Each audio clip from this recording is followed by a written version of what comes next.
día de hoy me toca, o nos han designado desarrollar este tipo de, esta clase, esta teoría. Ya los demás docentes de repente ya les han manifestado más o menos cuál es la mecánica del curso. Yo solamente quiero insistirles a ustedes de que creo que a partir de este año, como estudiantes de medicina, ustedes ya están en la obligación de tratar de interpolar todos los conceptos que ustedes tienen o que hasta el momento han alcanzado. Y ese es el kit de la medicina, ¿sí, no? Tratar de interpolar todo lo que ustedes saben hasta la fecha para poder llegar, en este caso en patología general, a poder un poco discernir cuál es la etiología y la patogenia de las diversas enfermedades en las cuales ustedes van a estar el día a día viendo en la práctica diaria, en la práctica clínica. ¿Y por qué? Porque si ustedes no tienen los conceptos básicos, por ejemplo, van a tener dificultad en poder interpretar o hacer una interpolación de diversos signos y síntomas, y por lo tanto no van a poder llegar a un diagnóstico adecuado. El día de ayer han empezado las prácticas y ya ustedes deben saber o ya deben haber palpado de que por lo menos para conocer o para interpretar o para por lo menos captar los primeros conceptos básicos de patología general, tienen que tener bien sustentados los conceptos o los conocimientos de anatomía, de histología, de embriología y de fisiología, básicamente. Alumno que definitivamente no tiene bien claros los conceptos de estos cursos, definitivamente va a tener problemas en el curso de patología general y peor en el curso de patología especial. Y no solamente eso, sino que simplemente después, cuando pasen años posteriores, se van a dar cuenta que el no haber acumulado adecuadamente estos conceptos los puede llevar a ustedes a lo que está ahora en boga y comúnmente en las negligencias médicas. Y eso es un problema grave. Por eso yo les insisto a todos los estudiantes de medicina, específicamente de Villarreal, que ahora es la oportunidad para que ustedes se puedan equivocar. Ahora. Porque ya posteriormente va a haber problemas al momento de ustedes equivocarse. Entonces, por eso es importante que ustedes ya empiecen a interpolar los conceptos que ustedes tienen. ¿Y por qué? Porque como ustedes sabrán, o por lo menos deben haber leído, y se van a chocar posteriormente, que en la práctica clínica hay una una diversificación de enfermedades, tanto infecciosas, inflamatorias, neoplásicas o degenerativas. Y cada una de estas enfermedades tiene ciertas peculiaridades que se diferencian de las otras. Y por lo tanto, tenemos que saber cuál es realmente, qué es lo que sucede, digamos, en el órgano o tejido u órganos o tejidos que el paciente o la persona afectada se está dando. ¿Y por qué tenemos que saber cuál es la fisiopatología o qué es lo que sucede en esta persona? Simplemente para poder llegar a un diagnóstico adecuado y a un tratamiento adecuado.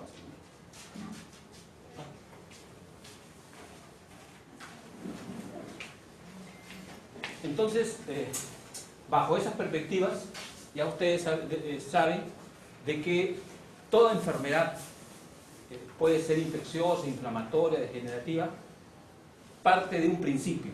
Y un principio es de que hay cierta alteración en determinada estructura del organismo en sí. Y esa estructura del organismo básicamente es la célula. Bueno, hace 20 años se decía la célula. Actualmente se habla de la genética. Porque todas las enfermedades, en la actualidad, o casi todas las enfermedades, casi el 99% de las enfermedades en la actualidad, tienen una interpretación, una connotación de alteración genética en sí. O sea, todas las enfermedades neoplásicas, degenerativas, etcétera, todas esas enfermedades tienen una connotación genética y tenemos que saberlo. Lógicamente, de que hay elementos coadyuvantes, elementos externos, por ejemplo, medioambientales o intrínsecos, que también coadyuvan a que esta enfermedad se, digamos, prospere y de una u otra manera, pues, no evolucione de una forma positiva o negativa. Y en función esa evolución de positividad o negatividad de la enfermedad está dada fundamentalmente en lo que es lo que sucede en la célula en sí. Ustedes saben que la célula es la unidad fisiológica de todo tejido y por lo tanto cualquier cosa que suceda en la célula va a transmitirse al tejido, del tejido al órgano y el órgano a los sistemas y por lo tanto eso se va a traducir en síntomas y signos que toda enfermedad presenta en sí. Entonces, por lo menos tenemos que saber qué es lo que sucede en la célula para poder interpretar. En el caso, por ejemplo, lógicamente las células o los elementos que componen la célula tienen una serie de mecanismos de defensa. Y eso ya lo han visto en la primera clase, lo que es el proceso de adaptación celular. La célula es tan sabia de que frente a una noxa trata de defenderse en sí, con todos los mecanismos y con todos los elementos que ella presente y posee. Pero va a llegar un momento en que la célula definitivamente ya no va a poder defender o no va a poder neutralizar a la noxa. Y ahí es donde interviene la medicina. El médico ayuda a través de algunos elementos extrínsecos a poder neutralizar y prácticamente eliminar a la noxa. Pero mientras, antes que suceda eso, el organismo de una u otra manera se defiende. Se dice que, por ejemplo, el hígado puede estar dañado prácticamente en sus 2/3 partes y el paciente no presenta sintomatología o sinología. Pasada las 2/3 partes de daño tisular, ahí es donde recién empieza a manifestarse a través de signos y síntomas de sí. Entonces, cada órgano, ¿no?, tiene un mecanismo de defensa y cada órgano tiene un porcentaje de daño tisular que se asocia fundamentalmente a la interpretación de la sintomatología que puede presentar. Así como, por ejemplo, la célula, muchas veces por X elementos extrínsecos o intrínsecos, sufre cierta alteración y esta alteración es irreversible. Lógicamente eso se va a traducir en lo que se llama una enfermedad degenerativa. En el caso, por ejemplo, del cáncer de cervix, por ejemplo, ¿qué es lo que sucede en el cuello uterino, en el cervix? Sí. Hay una noxa, en este caso el PBH, por ejemplo, puede ser puede ser un proceso inflamatorio o infeccioso a repetición, mal curado, mal diagnosticado, y todos esos factores extrínsecos o intrínsecos van a originar que el epitelio escamoso o el epitelio estratificado sufra algunos cambios. En primer lugar, se va a defender, y ahí viene el proceso de adaptación celular. O sea, el epitelio estratificado, que tiene 4 estratos, ¿no?, esos 4 estratos de células de una u otra manera tratan de neutralizar a la noxa, pero a través de procesos de adaptación celular. Y por eso es de que uno de los tipos de procesos de adaptación celular es la metaplasia. Cuando un paciente o una paciente presenta en un frotis, digamos, de citología, citológico o un Papa Nicolau, como ustedes deben conocer, los patólogos informamos metaplasia escamosa. Esto significa de que ese epitelio cervical o ese cuello uterino de esta paciente está siendo afectado. Y por eso que las células epiteliales, de una u otra manera, al momento de defenderse, tratan de adaptarse a la noxa. Y por eso es que se observa básicamente células metaplásicas. Si el elemento nóxico es mucho mayor, ya esta metaplasia queda de lado y muchas veces esa metaplasia evoluciona más y se puede traducir en una displasia de bajo grado o displasia leve. Y si de una u otra manera también no se puede neutralizar esa displasia de bajo grado, pasa a displasia de alto grado, pasa a un carcinoma in situ, un carcinoma epidermoide o un carcinoma infiltrante y definitivamente de un proceso inflamatorio originado por una noxa X, el cervix va a traer finalmente el desarrollo de una neoplasia maligna.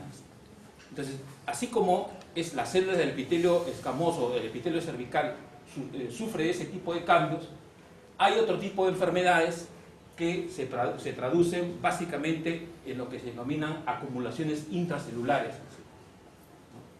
Y estas acumulaciones intracelulares, ¿no?, lógicamente, como su nombre lo indica, son acúmulos de sustancias que pueden ser proteínas, pueden ser lípidos, pueden ser carbohidratos o pueden ser otras cosas, otro tipo de sustancias que se acumulan dentro de la célula. Y este acúmulo de sustancias van a traer como consecuencia, en muchos de los casos, daño tisular. O sea, la célula se va a dañar.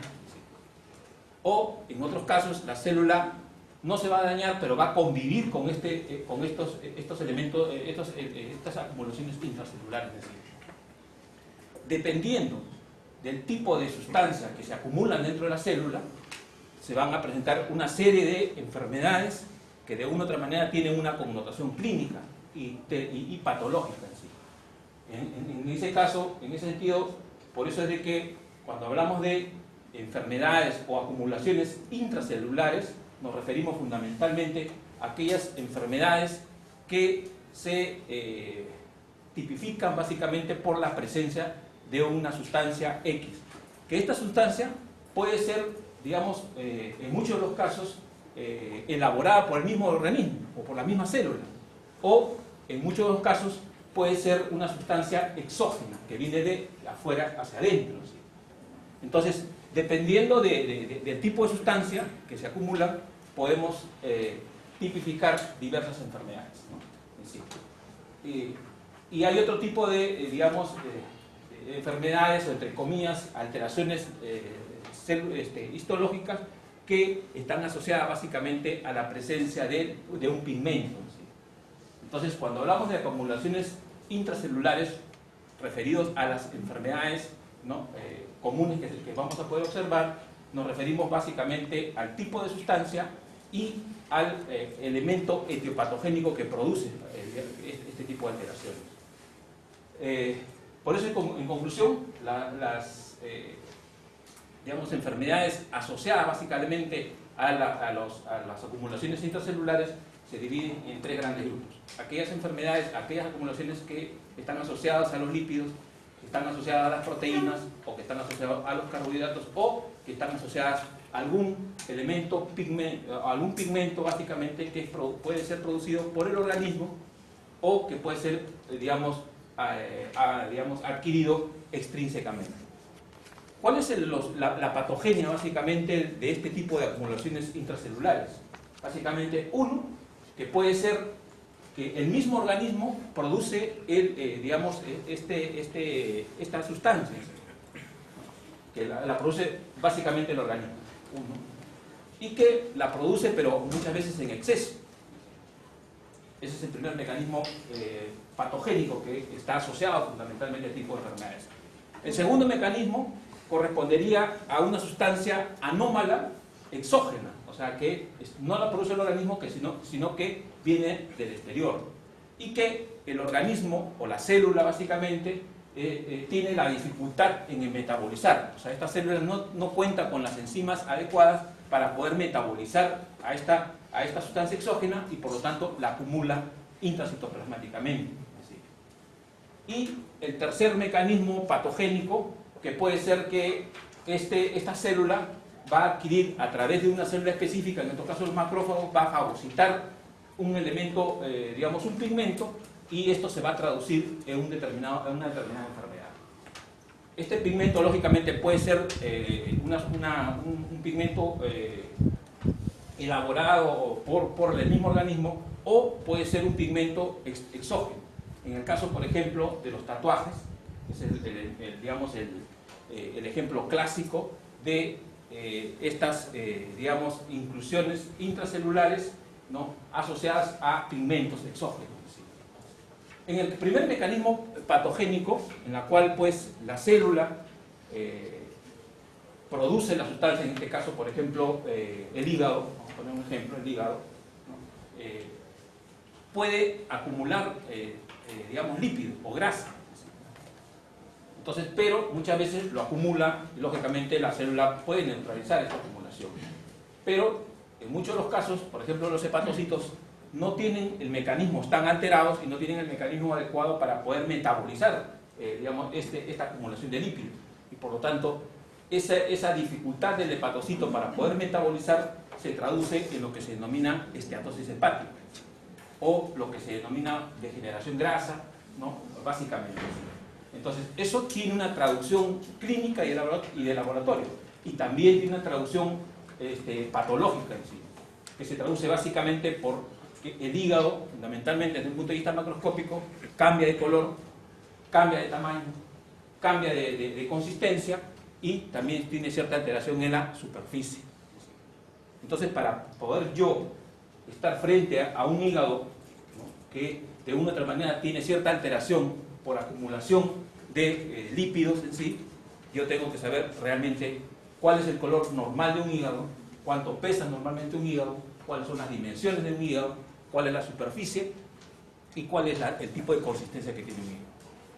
Entonces, con esto nosotros podemos demostrarle de que desde un punto de vista macroscópico nosotros sí podemos decir, este hígado es un hígado, entre comillas, normal, o este hígado es un hígado, entre comillas, patológico. Entonces, por eso es que en patología, yo voy a insistir bastante en lo que es la macroscopía.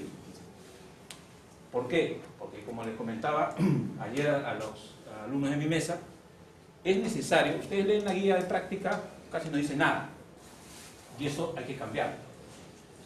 ¿Por qué? Porque lógicamente para hacer patología general, todos ustedes tienen que conocer básicamente lo que es la parte de la macroscopía. O sea, nosotros podemos hacer diagnóstico macroscópico solamente, o un diagnóstico patológico, o un diagnóstico clínico patológico, lo podemos hacer básicamente solamente con la macroscopía. Y la microscopía vamos a tener que dejarla para otros casos más, digamos, más difíciles.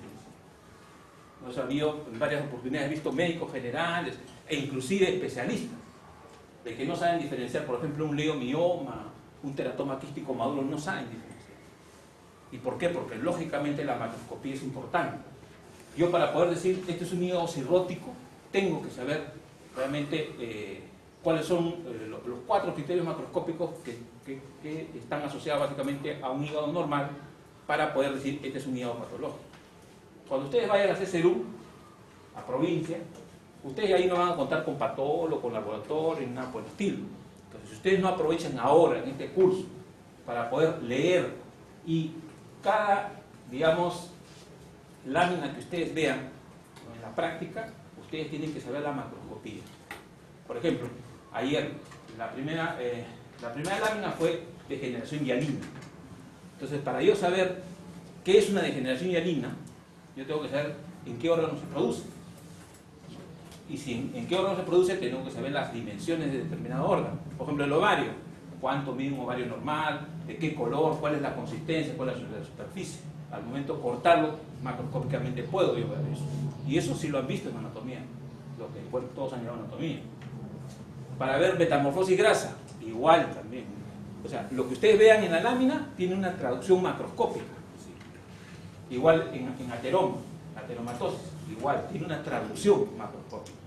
Entonces yo ya muchas veces, o ustedes ya no van a poder necesitar ver la microscopía para hacer diagnóstico. Ustedes ven, por ejemplo, una persona, un cadáver en este caso, porque muchas veces las placas de ateroma es difícil, digamos, poder observarla, ¿no?, in situ en una persona viva. Casi siempre las láminas, digamos, los fragmentos de ateroma se ven en cadáveres.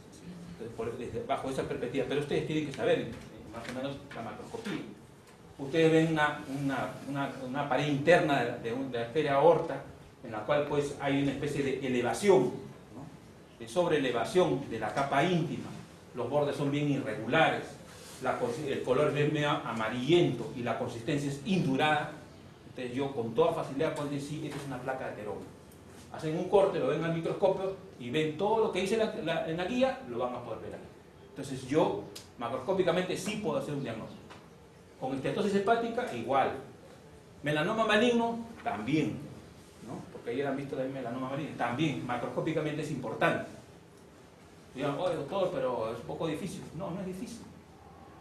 Ustedes saben cuál es el melanoma maligno, es una de los 4 grandes grupos de enfermedades neoplásicas que se ven cotidianamente.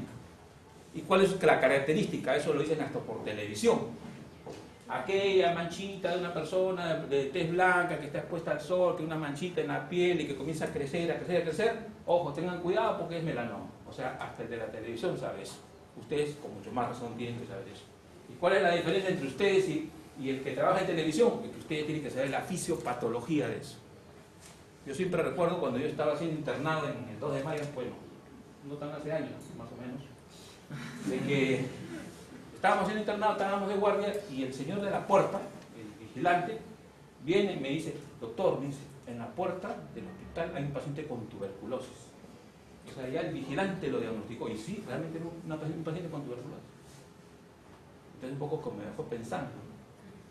No es que sea discriminativo ni nada por el estilo, pero entonces, ¿cuál es la diferencia del señor de la puerta con ustedes si él ya lo diagnosticó? La diferencia es que ustedes tienen que saber la fisiopatología de cada uno. Y para saber la fisiopatología, ustedes tienen que, de una u otra manera, leer. Y no solamente la fisiopatología, sino la macroscopía y todas las cosas habidas y por haber.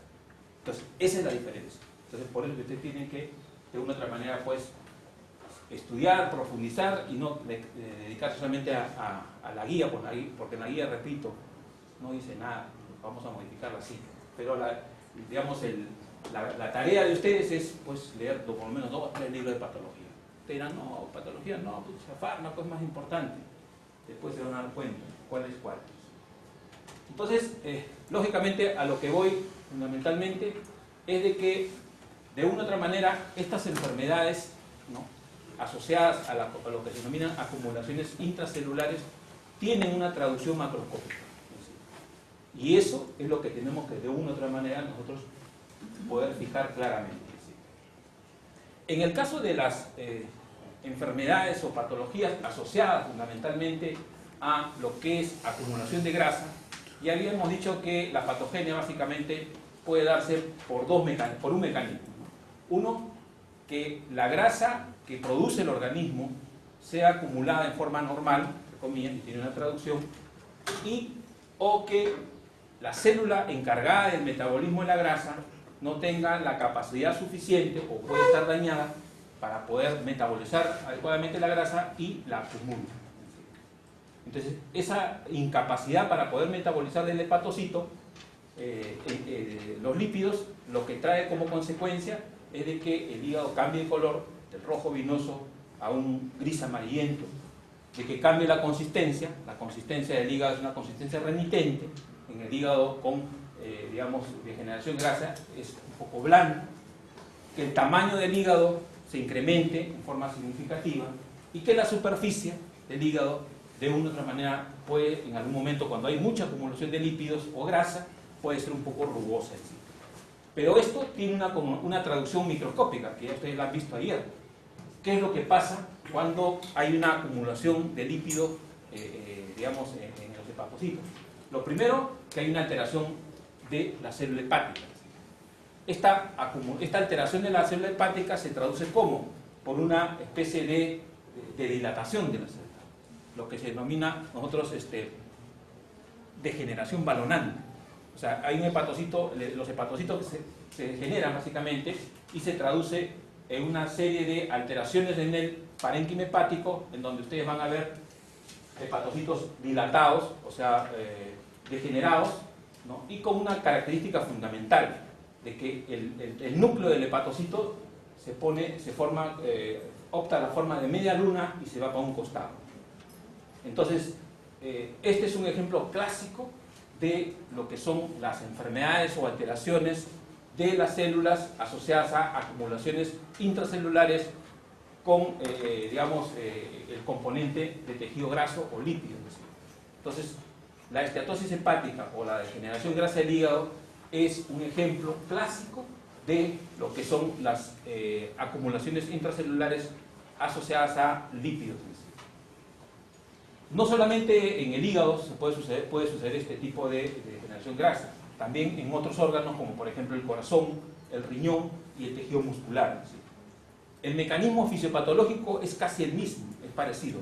La diferencia es que en estos tejidos, lógicamente no van a haber hepatocitos, sino las células mesenquimales de los demás tejidos, por ejemplo del corazón, del miocardio, del riñón y el tejido muscular, son los responsables de acumular intracelularmente este componente y de una u otra manera pues esto se va a traducir en diversas enfermedades que ustedes posteriormente ya van a llegar a desarrollar en sí. ¿Cuál es la etiología de esto? Digamos, ¿por qué se produce este tipo de acumulaciones intracelulares de los lípidos?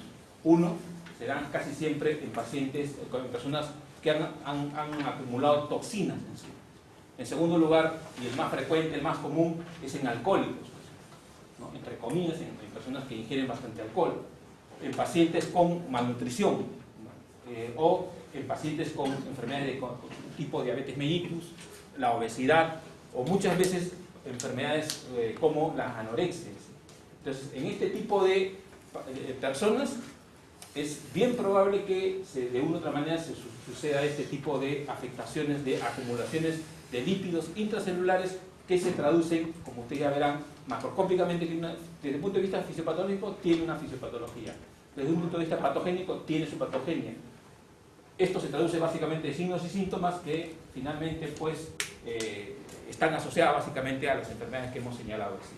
La etiología ya hemos señalado así, básicamente en este tipo de enfermedades por acumulación intracelular de lípidos.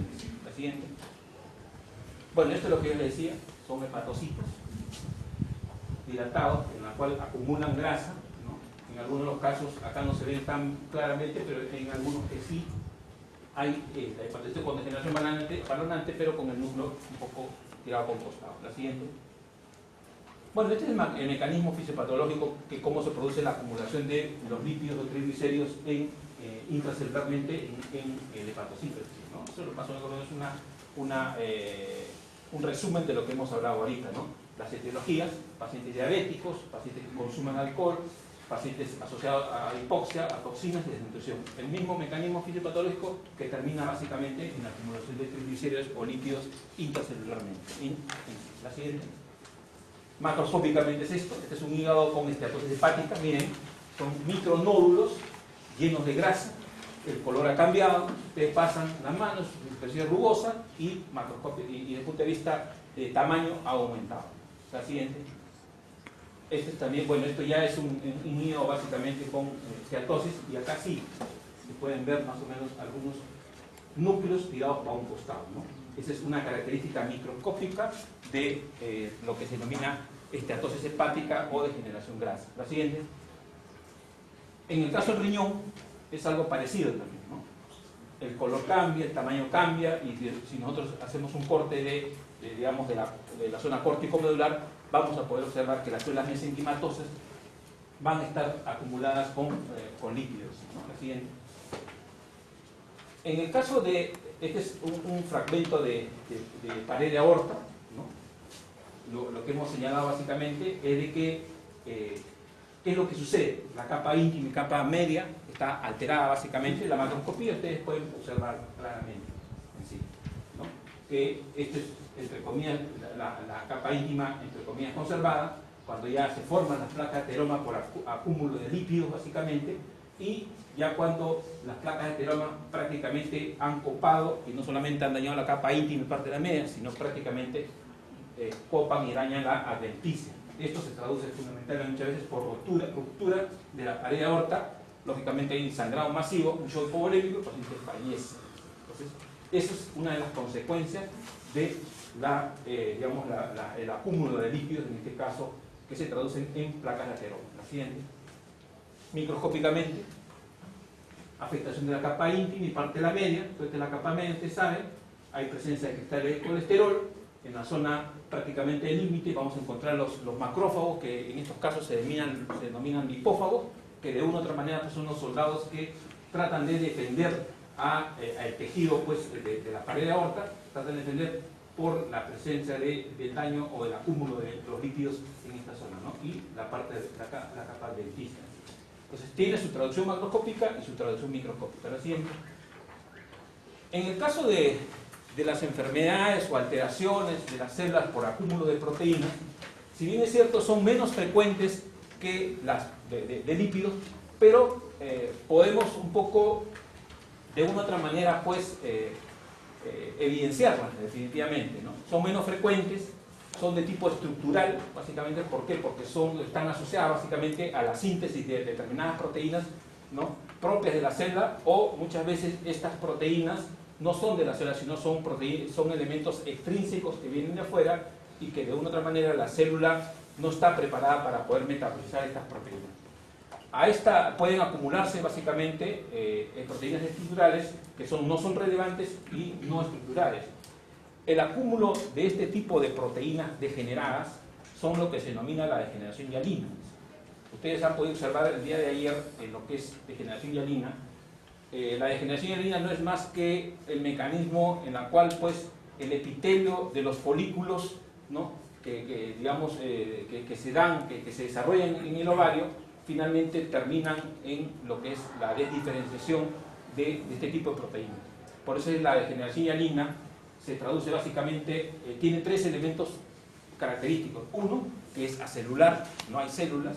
En segundo lugar, que es una sustancia amorfa, una sustancia brillante, ¿no? En la cual pues está bien delimitada. Y en tercer lugar, alrededor de esta sustancia amorfa, brillante, bien delimitada, hay elementos vasculares que de una u otra manera tratan de fortalecer el estroma restante de este tipo de zonas en las cuales hay acúmulo de proteínas, que es la degeneración hialina. La siguiente.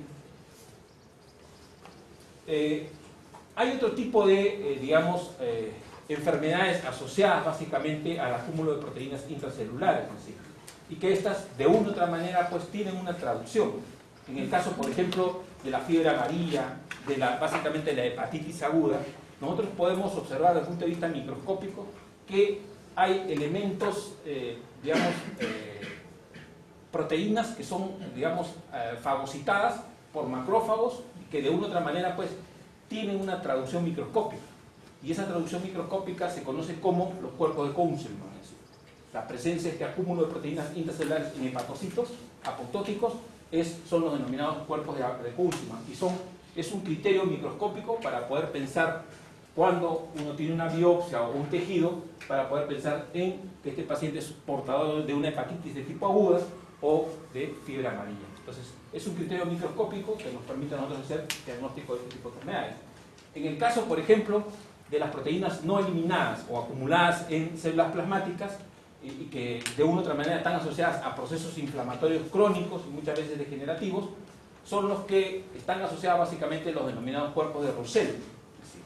Entonces, en enfermedades crónicas degenerativas, nosotros podemos encontrar en las células, epiteliales o células parenquimales, la presencia o acúmulo de estas proteínas que nos van a permitir nosotros tomar como criterio primario la presencia de los cuerpos de Roussel para poder hacer el diagnóstico histopatológico.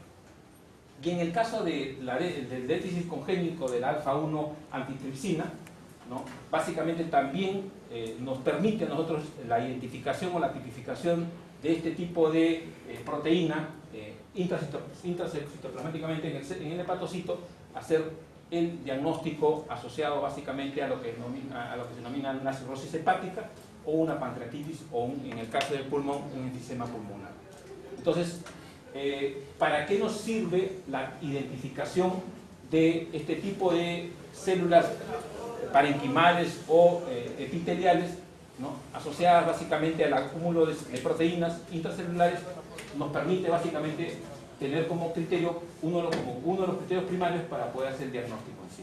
Ustedes saben que en patología nosotros necesitamos tener criterios primarios y criterios secundarios para poder plantear si es una cirrosis hepática, si es una pancreatitis o es una fiebre amarilla o cualquier otro tipo de enfermedades. Entonces, para eso nos sirve a nosotros, ¿no? Y en muchos de los casos, cuando los diagnósticos son un poco difíciles, nosotros acudimos no solamente a la identificación de estos elementos intracelulares, sino también a la ayuda de algunas sustancias, de algunas coloraciones especiales que nos permiten también tipificar o identificar a este tipo de acumulaciones intracelulares desde un punto de vista asociadas al acúmulo de proteínas. La siguiente. Bueno, esta es la traducción, ¿no? Un pigmento amarillento intracelular, el acúmulo, que en una coloración de paz o de lienza nosotros nos permiten de otra manera identificar. La siguiente. Hepatocitos con cuerpo de Coulson, miren, el acúmulo de proteínas. Entonces, esto sí, con una coloración de HE o una coloración de ácido clorhídrico de Schiff, nosotros podemos identificar.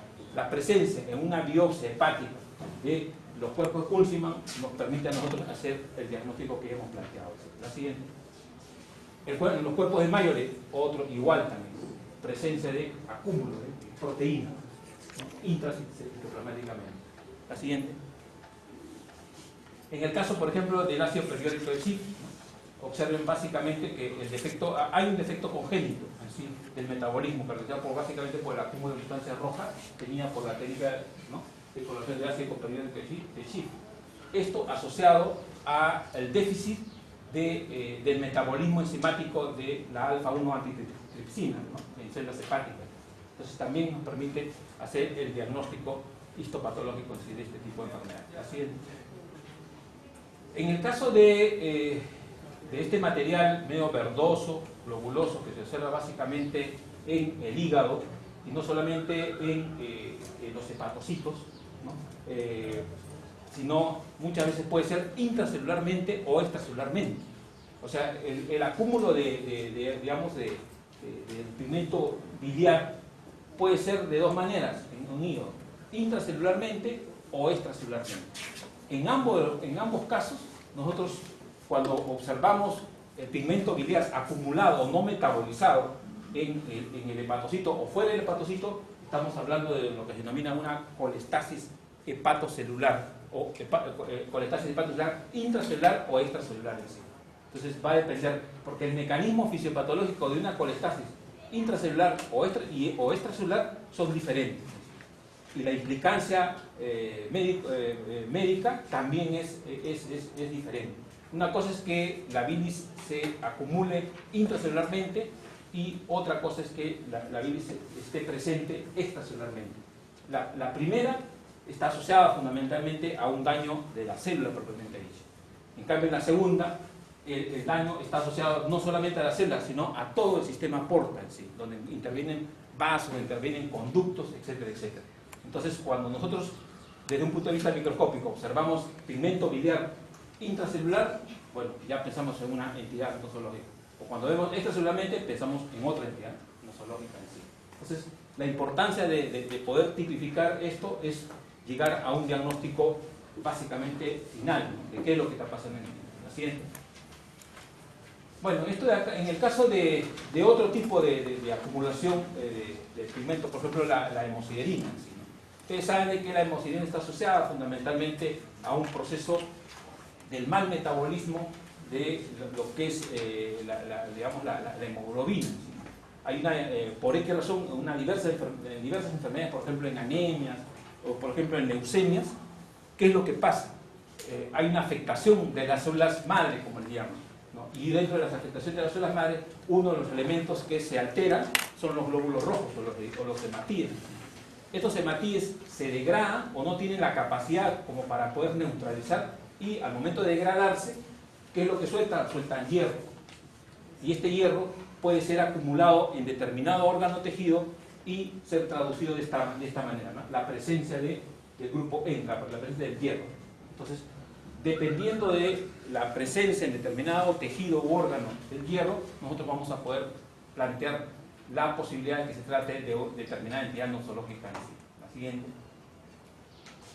¿No? En el caso, por ejemplo, bueno, hay diversas coloraciones. El azul de Prusia, por ejemplo, nos permite también a nosotros identificar en muchos de los casos cuando las células, el tejido no está bien conservado. Hay cierta dificultad en identificar, por ejemplo, digamos, la hemosiderina. Nosotros acudimos a otras coloraciones especiales, como por ejemplo el azul de Prusia o alguna otra coloración, que nos permite a nosotros sí identificar la presencia del acúmulo del hierro. ¿Sí? La siguiente. Bueno, hasta ahí, fundamentalmente, hay una serie de enfermedades, pero lo que queremos es tratar de que ustedes un poco correlacionen entre qué es lo que pasa cuando hay una acumulación de lípidos, de proteínas, ¿no? O de carbohidratos en determinadas células de determinados tejidos, ¿no? Y que estos están asociados fundamentalmente a determinadas enfermedades que comúnmente ustedes la van a ver posteriormente.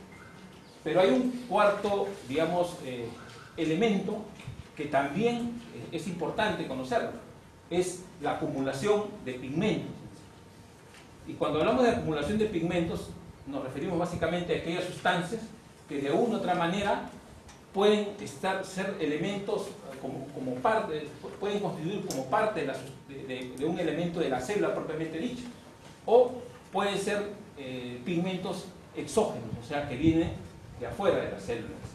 Por eso es que cuando hablamos de pigmentos nos referimos básicamente a que dentro de su clasificación hay entidades nosológicas que están asociadas a la presencia de pigmentos endógenos, o sea, son aquellos que son producidos por la misma célula o por el mismo tejido, o aquellos, digamos, enfermedades o entidades nosológicas que están asociadas fundamentalmente a pigmentos exógenos, vale decir, pigmentos que vienen del exterior, que no son producidos por la célula.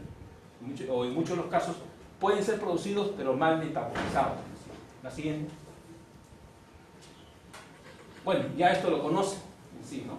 ¿Cuáles son los pigmentos? Básicamente, los pigmentos exógenos que comúnmente nosotros podemos observar durante el día, la práctica cotidiana.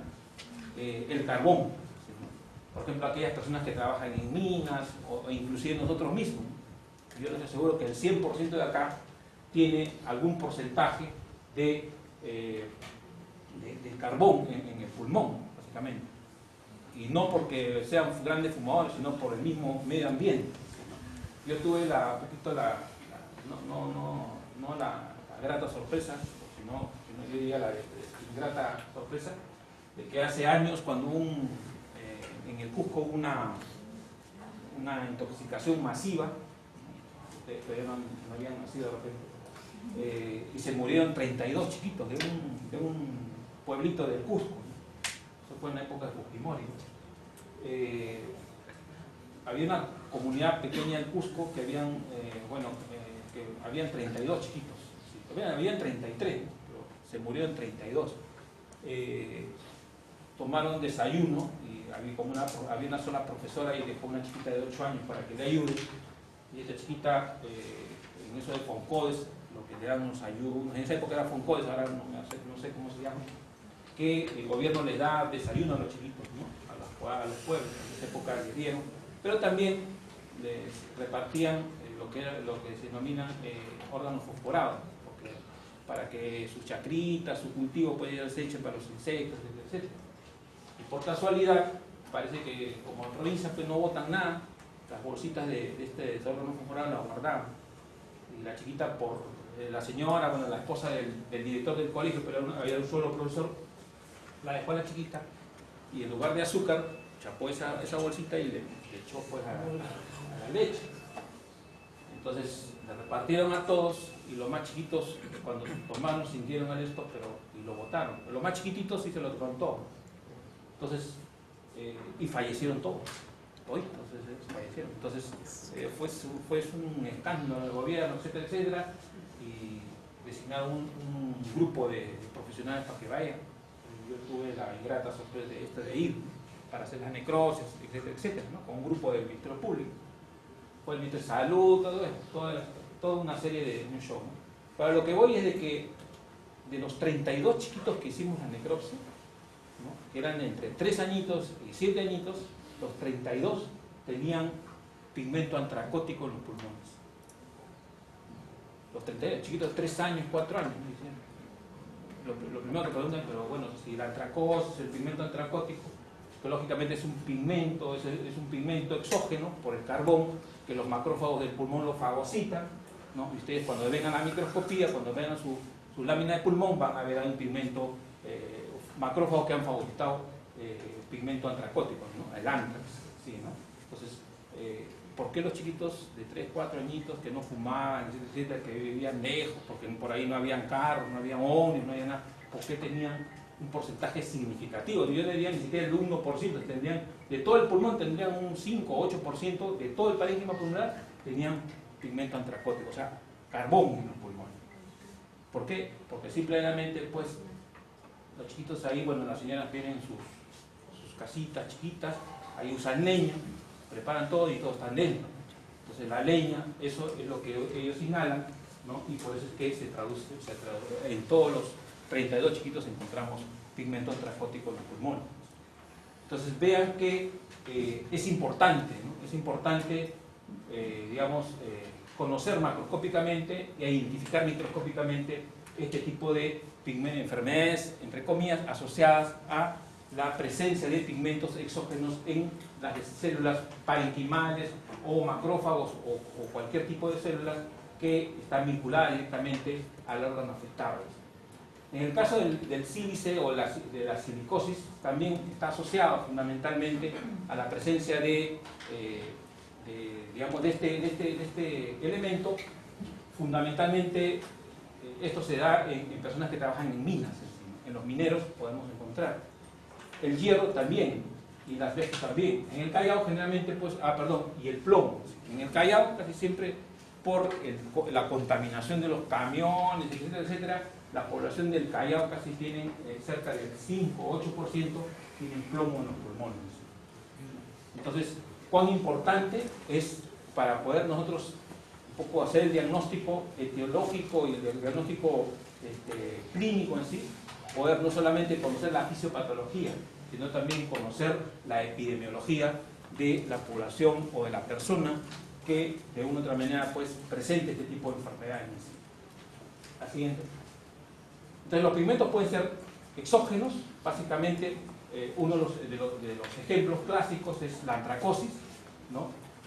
Bueno, ya macroscópicamente tiene una connotación y desde el punto de vista microscópico tiene otra connotación tiene otra traducción en la presencia de macrófagos que fagocitan el carbón y que se traduce básicamente en la presencia de este pigmento digamos, en el macrófago y alrededor de la antracosis, de los macrófagos que han fagocitado, vamos a poder observar gran cantidad de componentes inflamatorios, ¿no? A manera de un mecanismo de poder neutralizar la presencia de este elemento exógeno que es el carbón, ¿no? La siguiente.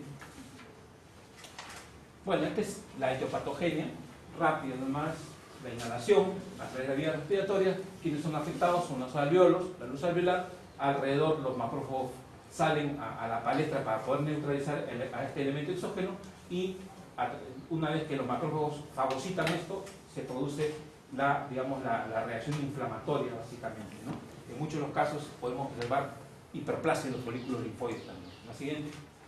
La siguiente. Macroscópicamente ustedes van a poder observar este tipo de pulmones, ¿no? Con áreas negruzcas. La siguiente. Es un corte transversal en la cual también vamos a poder observar áreas de color negro, ¿no? Negro brillante. La siguiente. Y microscópicamente ustedes van a ver en el parénquima pulmonar, no en los alveolos, sino en el parénquima pulmonar, gran cantidad de macrófagos que están fagocitando el pigmento antracótico, ¿no? La siguiente. Este es con otra coloración especial, ¿no? Alrededor de los vasos, ¿no? Gran cantidad de macrófagos que están en manchas, como se dice, que han fagocitado el pigmento antracótico, ¿no? La siguiente. Ya desde un punto de vista microscópico podemos observar más claramente el pigmento antracótico, ¿no? Intracelularmente. La siguiente. En el caso de la silicosis y la siderosis, básicamente están asociados fundamentalmente a determinadas enfermedades. La presencia de partículas de cobre, estaño, hierro, o en el parénquima pulmonar, lo que se ha podido observar que se traduce en enfermedades tipo neumonía, ¿no? La neumonía fibrosante.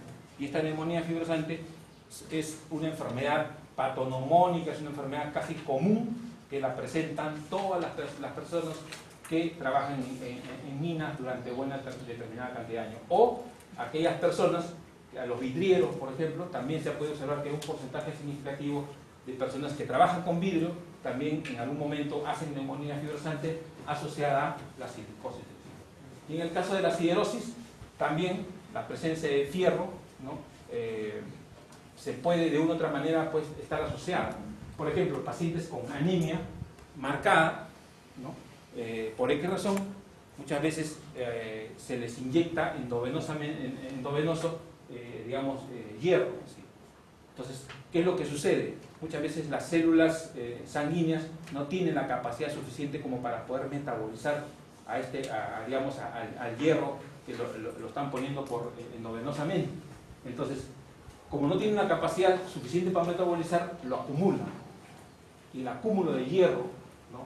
en los tejidos va a traer como consecuencia la denominada siderosis. Y esto puede en algún momento producirle, de repente, inclusive un infarto a las personas. ¿Sí? Que por anemia les inyectan hierro, no metabolizan el hierro, lo acumulan y puede producirse un infarto de miocardio, ¿no?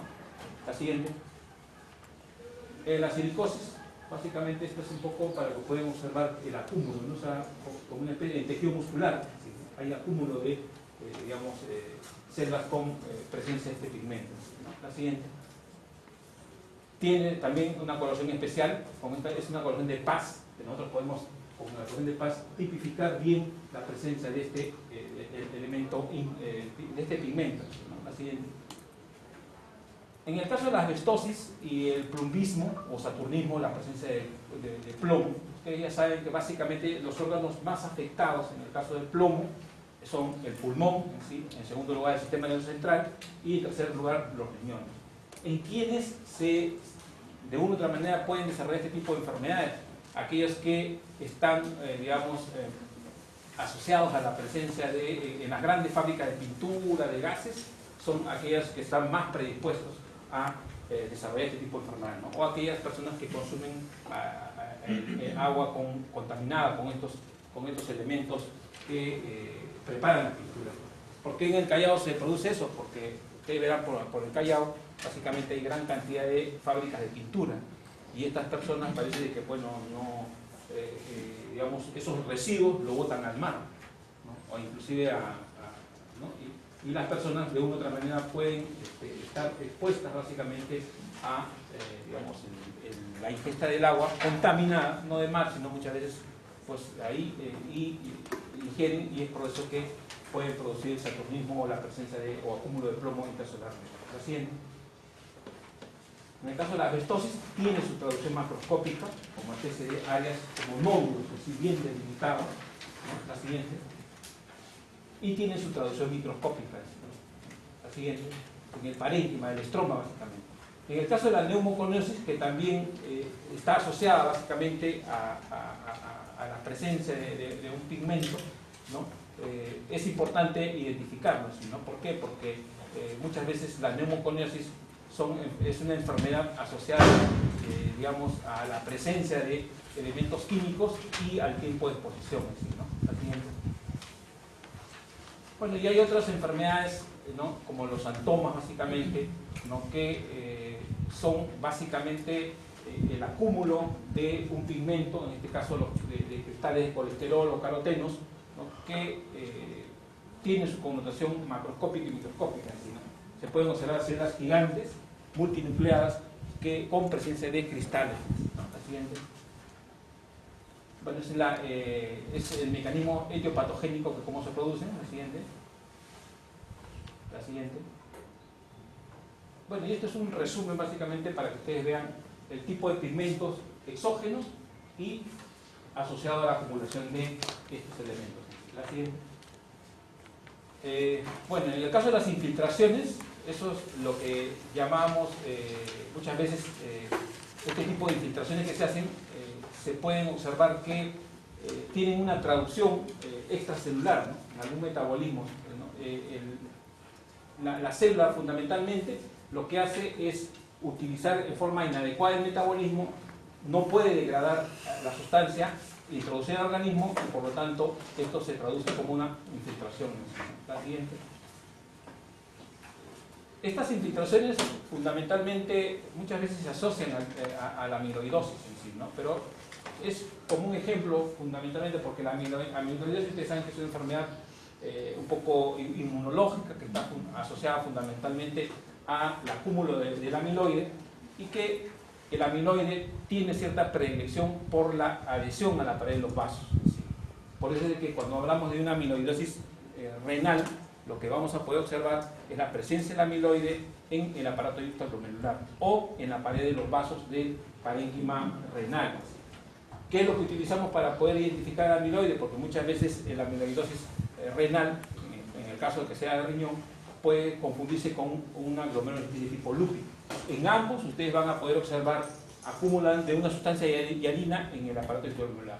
Pero cuando utilizamos el rojo Congo, en el amiloide pinta positivo y en el lúpica no pinta positivo. Entonces, con esta coloración rojo Congo, nosotros sí podemos identificar a este elemento que es el amiloide. La siguiente. La siguiente. Bueno, tiene su traducción, lógicamente, en el riñón, en el tamaño, en el color, la superficie y la consistencia. Repito, son 4 criterios básicos macroscópicos que ustedes tienen que manejar en cualquier órgano que está asociado o está vinculado alguna alteración, ya sea fisiopatológica o una enfermedad degenerativa, ¿no? La siguiente. Esto tiene su traducción, esto es lo que les decía, ¿no? El glomérulo, la cápsula, el espacio, el aparato intracelular, y esta sustancia media rosada es el amiloide, ¿no? Que se adhiere básicamente a la pared de los vasos. Ustedes saben que el aparato intracelular no es más que la traducción de un conjunto de penachos de arterias aferentes y diferentes, ¿no? Por eso es que acá se acumula el amiloide, ¿no? La siguiente. Bueno, este ya con el rojo Congo, fíjense, de color medio ladrillo, ¿no? La siguiente, un depósito de amiloide. En el caso de infiltraciones de calcio, bueno, también se ha podido identificar que cuando la acumulación de calcio puede dar origen a dos tipos de calcificaciones. La calcificación distrófica, que está asociada fundamentalmente al daño previo al tejido, o la calcificación metastásica, ¿no? Que está asociada básicamente no a procesos degenerativos, sino básicamente a enfermedades como por ejemplo la hipercalcemia, ¿no? Entonces, el acúmulo de calcio en determinado tejido va a traer como consecuencia también lo que se denomina pues el tipo de calcificación, ¿no? La siguiente. En el caso de la distrófica, muchas veces lo podemos encontrar en tuberculosis. En tuberculosis no solamente vamos a encontrar reacción granulomatosa, un granuloma en la cual tiene dos partes, sino vamos a encontrar áreas de calcificación. Por eso a la calcificación que está asociada directamente a la tuberculosis se denomina calcificación distrófica. La siguiente. Tiene su connotación macroscópica y microscópica también. La siguiente. Y en el caso en este caso, miren, macroscópicamente, la calcificación distrófica, miren, tiene otra connotación. Dentro del granuloma va a haber este acúmulo de calcio. La siguiente. También en las paredes vasculares hay ciertas calcificaciones. En la esclerosis de Monkenberg, ustedes van a poder observar pared de los vasos. En el caso, por ejemplo, del útero, vamos a poder observar presencia de calcificación. Y eso nos está indicando que está asociada básicamente a este tipo de afectación. La siguiente. Y en el caso de las metastásicas, las calcificaciones metastásicas se producen fundamentalmente por lo que se denomina una hipercalcemia, que la hipercalcemia, como ustedes saben, lleva o conlleva al acúmulo o al depósito de sales de calcio en tejido sano, por ejemplo. Y esto se debe básicamente al exceso de vitamina D en la dieta, o muchas veces a un estado de hipercalcemia que presentan las personas en sí, ¿no? ¿Tiene su connotación macroscópica? Sí.